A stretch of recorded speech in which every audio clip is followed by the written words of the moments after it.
생생하게 상생하며 YTN 라디오 생생경제.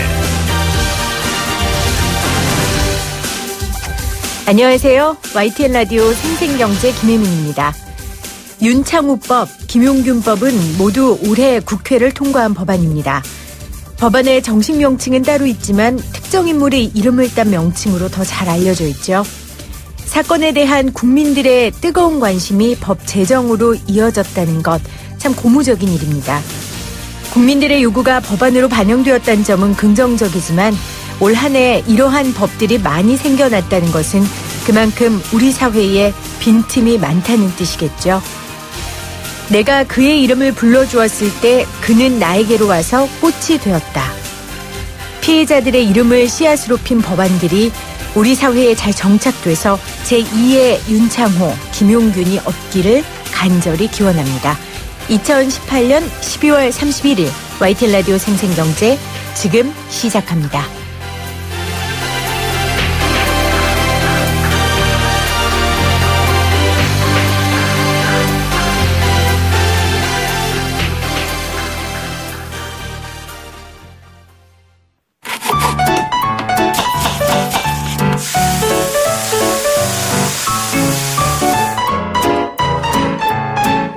가장 맛있고 싼 제철 식품은 무엇인지 한 주간 재래시장과 대형마트의 생생한 물가 정보를 살펴보는 시간입니다. 장바구니 생생물가 한국농수산식품유통공사 이윤정 대리 연결돼 있어요. 대리님 안녕하세요.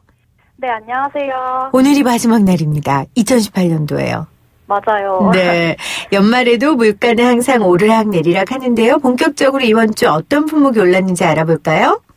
네, 이번 주는 딸기가 조금 올랐어요. 요즘이 딸기철이어서 그런지 지금 전국적으로 좀 지역 행사가 많이 열리고 있거든요. 네. 행사에 필요한 물량이 지금 좀 대량으로 공급이 되면서 지금 시장 내 유동 물량이 좀 감소를 하고 있어서요. 일시적으로 가격은 오름세 보이면서 좀 지난주 100g당 1,500원 하던 딸기가 이제 이번 주는 좀 1,700원대로 가격이 뛰었고요. 네. 또 오른 품목이 있다면 이 채소 중에서는 피망이 올랐어요. 이 피망의 주산지가 대부분 경남이랑 전남인데 그중에서 특히 전남 쪽 피망 물량이 지금 감소를 했거든요. 그래서 일주일 새 16%가 뛰어서 원래 피망이 한 100g당 1,000원도 안 했는데 네. 이번 주는 1,100원대로 이제 오름세 보이고 있습니다. 딸기와 피망은 가격이 좀 오르겠고 반면에 저렴해진 품목도 있겠죠? 어떤 품목이 있습니까? 요즘 감자 가격이 좀 내려가고 있어요. 이 감자 중에서도 특히 수미 감자가 좀 저렴해졌는데요. 아마 이 과자 이름에도 좀 들어가고 해서 수미는 많이들 알고 계실 것 같아요. 네. 이 감자 종류 중에 이 수미라는 품종이 가장 큰 비중을 차지하고요. 그 다음이 이제 이 제주에서 주로 취하되는 대지마라는 품종이 있어요. 근데 이 대지마가 나오는 시즌이 딱 지금 12월 말부터 해서 한 3, 4월경까지 이렇게 나오거든요. 네. 그래서 지금 이 시기가 딱 제주 대지마 품종이 본격적으로 나올 때여서요. 수미감자는 철이 지나면서 이 소비 감소로 이번 주는 100g당 430원에 거래가 되고 있습니다. 네. 요즘 연말이라서 여기저기 고기를 많이 드시는데요. 이 축산물 가격은 어떻습니까? 이번 주 축산물은 가격 착합니다. 착합니까? 네, 소고기랑 돼지고기 골고루 가격 내리고 있는데요. 돼지고기 중에서 또 특히 앞다리살은 작년 12월이랑 비교해봤을 때 이제 이번 달 등급 판정 마리수가 늘었어요. 그래서 도매 가격도 좀 떨어지고 있는 추세이기도 하고 연말에 앞다리살은 보통 선호 부위가 아니다 보니까 공급은 늘어나는데 수요는 줄어서 이 가격 하락세 이어가고 있습니다. 네. 그리고 또 한우 등심도 지금 가격 계속 내려가서 이번 주 100g당 8,000원대가 깨졌거든요. 그러니까 혹시 저녁 반찬으로 이제 뭐 먹을지 고민하시고 계시는 분이 있으시면 이제 고기 반찬 한번 어떨까 추천드리고 싶어요. 고깃값 내려간다고 하니까 고기 좋아하시는 분도 이번 주에 꼭 장 보셔야겠어요. 네. 항상 이 식사의 마무리는 상큼한 과일 아니겠어요? 이번 주 제철 과일 어떤 게 있을까요? 이번 주 제철 과일인 참다래 좀 소개를 해드릴게요. 보통 키위라고 하면은 뉴질랜드 많이 좀 떠오르실 텐데 우리나라에서도 키위가 나오거든요. 네. 이 국산 키위가 나오는 시즌이 또 바로 지금이에요. 주로 제주도에서 많이 출하가 되고요. 또 국산이랑 이 수입 차이점을 좀 설명을 드리면 이 국산 참다래는 상대적으로 신선도가 높고 살짝 신맛이 강하다면 이 이 뉴질랜드산 수입 참다래는 신선도는 낮고 약간 말랑말랑한데 사실 신맛은 조금 약해요. 네. 지금 뉴질랜드에서도 이 키위 작황 호조로 수입이 원활하게 이루어지고 있고요. 국내산 참다래가 출하되고 있는 요즘은 국내산 수입산으로 이렇게 소비가 분산이 되면서 가격은 약보합세를 보이고 있어서요. 이번 주 가격은 10개당 6,500원 정도 하고 있습니다. 네. 2018년의 마지막 날이자 동시에 매주 월요일마다 함께했던 장바구니 물가 정보도 마지막입니다. 그러면 이제 앞으로 가격 궁금할 때는 어떻게 해야 돼요, 대리님? 네, 저도 이제 항상 매주 생생경제에서 한 주의 시작을 이렇게 물가 정보를 했는데 오늘이 어떻게 보니까 마지막이 되었어요. 네, 짧다면 짧고 어떻게 보면 길다면 긴 시간이었지만 이 청취자분들한테 매주 물가 정보가 조금이라도 도움이 되었으면 하는 바람이고요. 앞으로 가격 궁금하신 분들은 농산물 유통정보 홈페이지가 있어요. www.kamis.or.kr 여기서 확인을 하실 수가 있으세요. 네. 저희 공사에서 매일같이 가격을 공시하니까 궁금하신 품목 선택하셔서 이 도소매 가격 정보 유용하게 사용하시면 될 것 같습니다. 네, 그동안 좋은 정보 감사했고요. 지금까지 함께해 주신 우리 이인정 대리님께 청취자분들을 대신해서 제가 인사를 전하겠습니다. 새해 복 많이 받으세요. 네, 감사합니다. 네, 새해 복 많이 고맙습니다. 받으세요. 네. 쉽다. 재미있다. 어라? 무슨 말인지 이해가 간다. YTN 라디오 생생경제. 한 해의 마지막 때를 일컫는 말 세밋. 정말 세밋인 오늘 세밋추위가 굉장합니다. 정말 뻔한 소리지만요. 이 계절 되면 안 다룰 수 없는 뉴스가 있습니다. 여전히 여름철에 그리고 겨울철에 추위와 더위와 말 그대로 사투를 벌이는 분들이 아직까지 우리 주변에 많이 계신데요. 이런 분들을 에너지 취약계층이라고 합니다. 에너지시민연대가 2018 겨울철 에너지 취약계층 실태 파악을 위한 조사를 실시했습니다. 관련 내용 알아보죠. 에너지시민연대 김민채 부장 나오셨어요. 안녕하세요, 부장님. 네, 안녕하세요. 에너지시민연대 어떤 단체인지 먼저 소개를 좀 부탁드릴게요. 네, 저희 에너지시민연대라는 단체는 전국 한 250여 개의 환경, 소비자, 그리고 여성 단체로 구성된 NGO 연대기구고요. 아, 연대기구군요? 네, 단일한 단체가 아닙니다. 네네. 지속 가능한 에너지 사회 구현을 위해서 이제 2000년도에 출범을 했고요. 2001년부터 에너지시민연대라는 이름으로 본격적으로 활동을 했습니다. 지속 가능한 에너지 사회라는 게 어떤 겁니까? 딱 느낌 안 오는데. 네, 그때 당시만 하더라도 이제 네. 지금도 쓰고 있는 1차 에너지원이 뭐 석탄, 석유 이런 것들이 주요하게 됐고 지금 너무나 보편화된 뭐 태양광이라든지 네. 풍력 이런 것들이 굉장히 생소한 그런 에너지원이어서 친환경 에너지원을 주력적으로 사용하고 좀 더 지속 가능한 사회가 에너지 네. 분야에서도 되어야 네. 된다는 그런 취지로 운동을 시작하셨군요. 그런 단체들이 모인 NGO 네트워크 에너지 시민연대에서 이번에 2018 겨울철 에너지 취약계층 실태 파악을 위한 조사를 하신 건데 그 조사 결과를 살펴보기 이전에 에너지 취약계층의 정의를 좀 해주시죠. 사실 우리나라에서는 에너지 취약계층이라는 정의가 이렇게 사회적으로 합의가 된 정의가 없습니다. 아, 네네. 네, 그래서 각 기관들, 조사 기관들이나 저희와 같이 이제 조사를 좀 관심 있게 보는 곳에서 이제 어떠한 정의를 가진다라기보다는 기준이라기보다는 이제 이런 것들을 기본적인 저소득층 계층으로 애 중에서도 에너지를 조금 더 필요로 하고 그렇지만 사용할 수 없는 그런 가구들을 이제 보는데요. 네. 지금 대부분은 이제 기준점은 모두가 다 저소득 기초생활수급자. 네. 소득 기준으로 보고 있는 건 동일하게 보고 있고요. 거기에서 어떤 이제 하위에서 몇 프로 정도 되느냐, 그것들이 조금 차이가 있다라고 보시면 될 것 같아요. 네. 아직까지 사회적 합의가 된 기준이 없기 때문에 일단 기본적으로 저소득층, 네네. 그러니까 수급자들을 에너지 취약 계층으로 보고 있다라고 말씀을 하셨어요. 저희가 겨울철 어려움 에너지 취약 계층에 대한 이야기 나누기 전에 그 감옥으로부터 사색에서 신용복 선생님이 추위보다 더위가 더 괴롭다고 한 말이 저는 늘 매년 여름철마다 생각났었거든요. 여름철 에너지 취약 계층이 겪는 어려움도 사실 만만치 않죠. 네, 지금 이제 저희가 기후온난화, 기후변화 이런 것들이 되게 교과서에서만 보던 그런 것들이었는데 지금 최근에는 그런 것들 직면으로 많이 맞고 있지 않습니까? 네. 네, 그런 것들을 직면으로 맞으면서 여름의 폭염, 지금 오늘과 같은 겨울 한파 이런 것들이 이제 생활 속에서도 이제 체감할 정도가 됐는데 이런 기후변화들이 이제 고소득, 저소득자에게 구분돼서 오는 건 아니지만 오히려 저소득층에게는 더욱더 이제 피부로 실감할 수 있는 그런 현상으로 보여지고요. 저희가 7년, 8년 동안 조사를 진행을 하고 있는데요. 매년마다 창문이 없는 거주자, 거주 형태에서 살고 계신 분들도 조사가 적지만 되고 있고요. 창문이 없는 분들은 여름철, 겨울철 다 계신 거죠? 네, 괴로우시죠.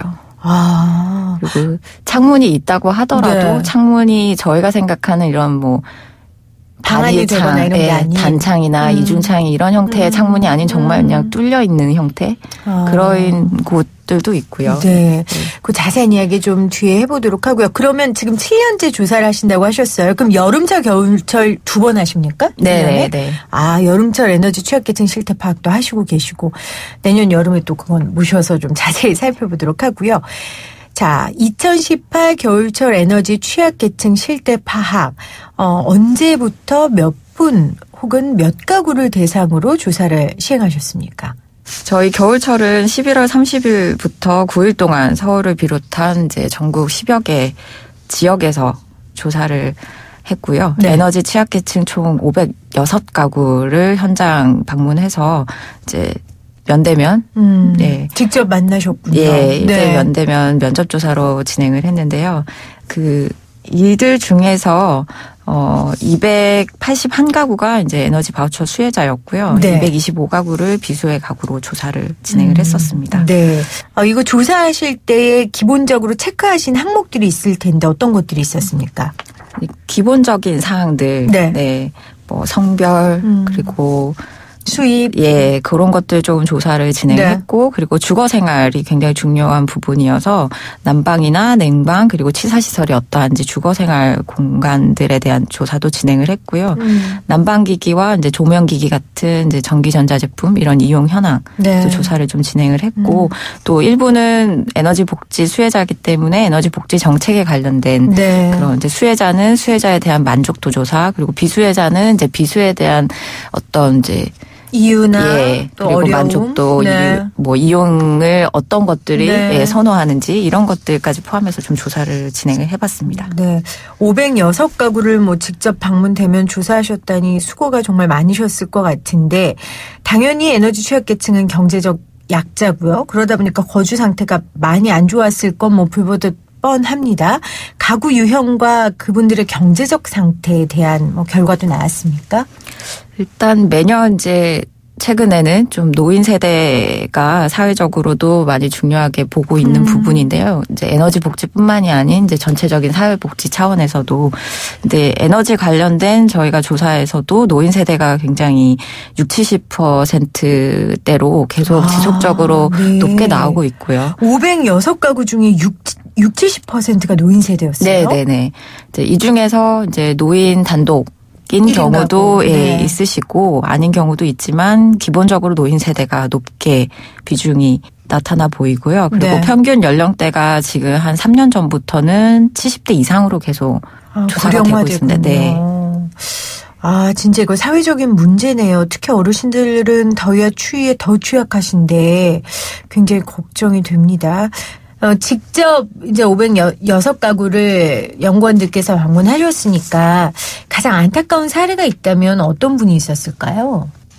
일단 저희가 조사를 했었을 때 여름과 웬만하면 이제 그 해에는 여름과 겨울철 조사를 저희가 2번 하기 때문에 동일한 가구를 최대한 조사를 하려고 하거든요. 그렇겠네요. 네.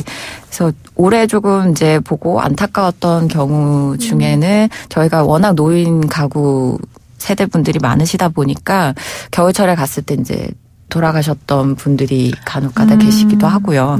그리고 또 올해도 한 2가구 정도가 조사를 그런 이유로 이제 못하게 됐었고 또 이제 지하에 거주를 하시는 할머니 한 분이셨는데 다 창문이 없죠. 지하니까요. 네, 창문이 없었고 저희가 생각하는 그런 원룸의 형태라기보다는 네, 이제 방과 부엌이 구분되지 않는 네, 그런 형태였고 그 부엌 쪽에는 이제 그냥 벽돌이나 시멘트 정도로만 마감이 된 그런 상태에서 굉장히 그러다 창문이 없다 보니 곰팡이나 네, 이런 습기 그런 거주 공간에서 이제 굉장히 그러다 보니 기관지나 뭐 이런 것들을 계속 이제 달고 사시는 경우가 많았고 그렇네요. 예, 그런 안타까운 사례도 있었고 또 올해는 이제 그 불법 체류자 분들도 조사가 됐었어요. 워낙 주거 환경이 열악한 곳과 이런 곳을 이제 저희가 조사를 하다 보니까 이분들이